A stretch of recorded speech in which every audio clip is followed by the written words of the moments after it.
cavalerie, mon grand-père. En fait, nous allons parler d'un dragon, c'est bien Dragon Python. Bienvenue dans ce nouveau Denkmal. Vous vous souvenez du combat du Graaholz le 5 mars 1798? Le combat perdu par le général Karl Ludwig d'Erlach. Eh bien, Joachim Python, lieutenant dragon, se trouvait avec les dragons de Tavel sur le champ de bataille du Graaholz.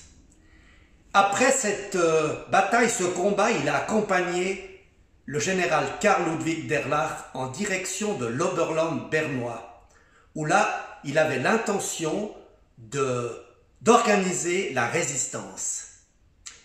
Malheureusement, dans un autre épisode de Denkmal, je vous expliquais qu'à Wistrach, le général fut assassiné par des Landsturmiens ivres, excités par des femmes en furie en le traitant de traître, alors qu'il n'en était rien. Le lieutenant Joachim Python a échappé à la mort à Wistrach grâce à la vigilance du maréchal des logis, son ami Georges Godel, qui a donné un coup de sabre rapide sur un fusil qui était pointé sur lui. Après cette action, ils se sont enfuis à cheval en direction de Münzingen. Suivez-moi, je vais aller m'installer pour vous raconter et vous lire la suite de cet épisode. Parcourons ensemble les écrits de notre dragon et des diverses correspondances qu'il a eues avec ses amis officiers de l'époque. Nous étions donc à Münzingen, à bride abattue. Il rencontre à cet endroit, dans une calèche, l'avoyer de Berne, Friedrich von Steiger, devant l'auberge du Baron. Il lui explique le drame qu'ils viennent de vivre à Wistrach. Von Steiger se retourne subitement. L'équipe Python se regarde et devine que derrière ce politicien intransigeant et très autoritaire se cache un homme sensible et terriblement attaché à d'Erlach et à son pays.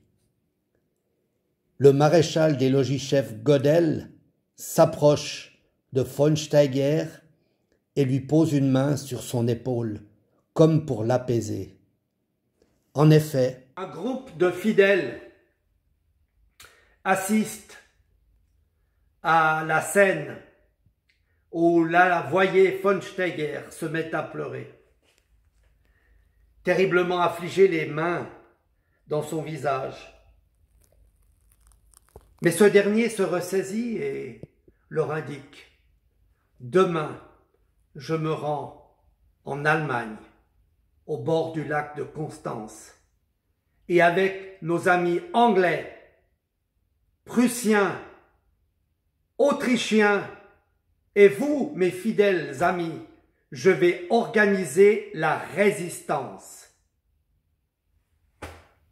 Le lieutenant Dragon, le maréchal-chef des logis Godel, se met au garde à vous et lui jure et lui renouvelle le serment de fidélité à Berne et à la confédération des 13 cantons. Cette scène, quelque part surréaliste, dans un moment si particulier, si difficile, où la situation militaire, politique et économique est désastreuse, dénote un courage hors norme. Bravo à eux. Von Steiger, le lendemain matin, quittera la région pour l'Allemagne.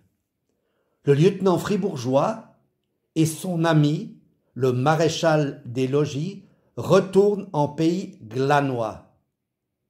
Python s'arrête chez son ami, le capitaine aide-major Nicolas de Gady, à Montagny, et Godel retourne à Écublanc. Les deux fribourgeois se connaissent bien, puisqu'ils ont servi ensemble sous le drapeau du régiment de Castella au service du roi de France. Et Gadi lui dit ce jour-là, « Sache une chose, Joachim, c'est que je ne pourrai pas continuer à vivre sous le joug de l'occupant français et sous le nouveau régime helvétique. J'entends continuer la lutte et rejoindre von Steyr en Allemagne. » Piton, pensif, se rendit sur son fidèle Carino en sa modeste demeure de Berlance et jura de se tenir prêt là où le devoir et l'honneur l'appelleront pour lutter contre l'oppresseur au bonnet phrygien. Ses vœux seront exaucés quelques semaines plus tard. Son ami, le colonel Beat Emmanuel Tscharner, lui confia une mission de recherche dans les Ormonts. À son retour de mission, il apprit de la bouche de Tscharner que du côté de Schwytz, les choses bougeaient et que certains cantons refusaient de se rendre à la diète d'Arao et de reconnaître la constitution de la nouvelle et jeune République helvétique. Notre lieutenant envoya un émissaire à une connaissance de Schwytz, Alois de Reding, colonel, pour s'enquérir si ce dernier accepterait qu'un lieutenant fribourgeois fidèle à Berne et ancien combattant du Graholz accepterait de l'intégrer dans sa troupe. Quelle sera donc la réponse de ce colonel Alois de Reding à notre dragon fribourgeois? Va-t-il lui répondre? Va-t-il l'intégrer dans sa troupe? Eh bien, vous le saurez dans le prochain épisode. Épisode qui va se dérouler dans le canton de Schwytz, Zug, Argovie.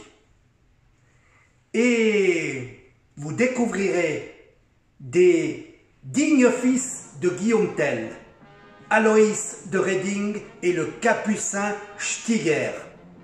À bientôt dans ce nouvel épisode de Denkmal. Merci de m'avoir écouté.